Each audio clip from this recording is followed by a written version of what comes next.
अब सारा जोर फिर पार्लियामेंट पर है।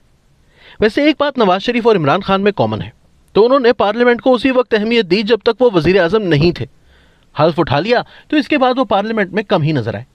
कुछ दिन पहले खान साहब को चौधरी शुजात हुसैन के घर गए देखकर ख्याल आया कि वो इन बरसों में पार्लियामेंट में गए होते तो शायद इतने लोगों के आगे ना झुकना पड़ता। कौमी असम्बली तो छोड़े, खान साहब सेनेट में भी नजर नहीं आए। नवाज शरीफ ने अपने 4 सालों में सिर्फ एक दफा सेनेट में कदम रखा था, वो भी उस वक्त जब सेनेट में बहुत एहतजाज हुआ और अजहर अब्बानी साहब ने बाकायदा रूल्स में तब्दीली कराई थी कि वजीर आजम का सेनेट आना जरूरी है। इमरान खान शायद कभी सेनेट गए हों, मुझे याद नहीं पड़ता। नवाज शरीफ 8 माह तक कौमी असम्बली नहीं गए थे। वो असम्बली जिसने इन्हें इज्जत दी, वजीर आजम बनाया, इसे मुड़कर ना देखा। जब असम्बली से निकाले गए तो कई माह तक अफसरदा रहे कि मुझे पार्लियामेंट से क्यों निकाला। जब आपका पार्लियामेंट से कोई ताल्लुक ही नहीं तो आपने वहां करना क्या था? आपने तो खुद को वैसे ही निकाला हुआ था। आप पार्लियामेंट को ओन करते तो पार्लियामेंट भी आपको करती। आजकल फिर मियां साहब पर पार्लियामेंट की बर्तरी की धुन सवार है। वही पार्लियामेंट जहां इन्हें बुलाने के लिए रज़ा रब्बानी साहब को कानून में तब्दीली कराना पड़ी। अब खान साहब में भी इस पार्लियामेंट की मोहब्बत जाग उठी है, क्योंकि इन्हें खतरा पड़ गया है कि इनके नीचे से कालीन खींचा जा रहा है। जब भी किसी वजीर आजम को जाने का खतरा महसूस होता है वो फौरन पार्लियामेंट की तरफ दौड़ता है, जिसे वो खुद कमजोर कर चुका होता है।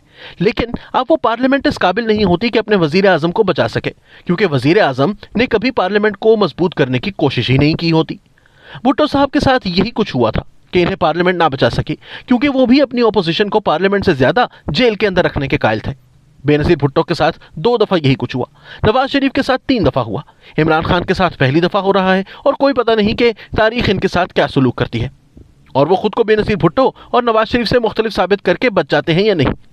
ये जहन में रखें कि जो वजीर आजम अपनी पार्लियामेंट को मजबूत नहीं करेगा वो एक दिन खुद गिरेगा। जूं पार्लियामेंट कमजोर होती जाएगी और वजीर आजम अपने पार्लियामानी साथियों की बजाय गैर पार्लियामानी ताकतों पर भरोसा करेगा, वो मुश्किलात का शिकार होता चला जाएगा। भुट्टो साहब अपने खिलाफ एहतजाजी तहरीक शुरू होने के बाद जब अपोजिशन से मुज़ाकरात करने जाते थे तो जनरल ज़ियाउल हक को साथ ले जाते थे, ताकि अपोजिशन को अंदाजा हो कि वो कितने स्ट्रांग हैं। नवाबजादा नसरुल्लाह खान ने भुट्टो से बात करने से इनकार कर दिया था कि हम आपसे बातचीत करने आए हैं, आपके आर्मी चीफ से नहीं। आखिर ज़िया साहब को इजलास से बाहर भेज दिया गया। नवाज शरीफ भी जनरल ज़ियाउद्दीन भट्ट पर तकिया किए बैठे थे। फिर जो 12 अक्टूबर को हुआ वो हम सबके सामने है। इससे पहले जनरल आसिफ नवाज और नवाज शरीफ के माबैन ताल्लुकात खराब कराने का जिम्मेदार भी नवाज शरीफ की DGIB को समझा जाता था। यह अलग कहानी है कि मेजर आमिर ने बाद में जनरल आसिफ नवाज और ब्रिगेडियर इम्तियाज के साथ ताल्लुकात ठीक कराने की कैसे कोशिश की। बेनजीर भुट्टो भी अपनी मर्जी का DGISI जनरल शमसुर रहमान कल्लू ले आई थी, लेकिन 6 अगस्त 1990 को अपनी हुकूमत ना बचा सकी। भुट्टो से लेकर बेनजीर भुट्टो और नवाज शरीफ तक सबने कोशिशें करके देख लिया कि हर जगह अपनी मर्जी का बंदा होना चाहिए, लेकिन वो अपनी हुकूमतें बचा ना सके। लगता है इमरान खान भी इसी तारीखी जबर और सोच का शिकार हुए हैं। वो भी समझते रहे हैं कि अगर 2-3 बड़ी जगहों पर अपने बंदे हों तो इन्हें सियासतदानों, मीडिया या अदालतों की फिक्र की कोई ज़रूरत नहीं। अपने बंदे सबको हैंडल कर लेंगे। अगर खान साहब के इन 3.5 सालों की गवर्नेंस को देखें तो आपको हैरान कुन तौर पर वही पैटर्न नजर आएगा कि वो भी अपने 2-3 बंदों पर तकिया किए बैठे हैं। लिहाजा उन्होंने कभी पार्लियामेंट या अपनी हुकूमत को सियासी अंदाज में चलाने की कोशिश ही नहीं की। वज़रा तक को डराया गया कि इनकी सरगर्मियों पर नजर रखी जा रही है। यह शौक वजीर आजम शौकत अजीज को भी था कि वो अपने वजीरों को दबाने के लिए बाईं आंख दबाकर इन्हें यह बताना नहीं भूलते थे कि इन्हें सब खबर है कि वो कल रात किस महफिल में क्या कर रहे थे।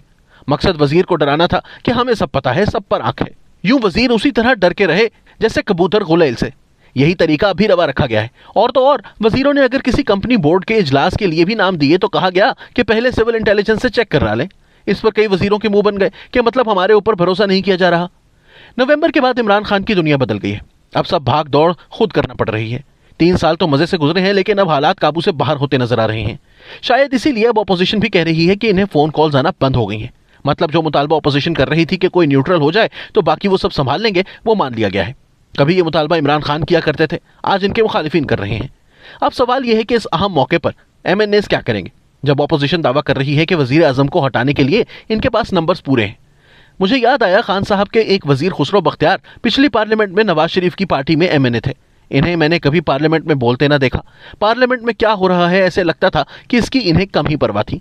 इनके साथ कुछ और MNAs का भी यही रवैया था। वो खामोशी से वक्त का इंतजार कर रहे थे।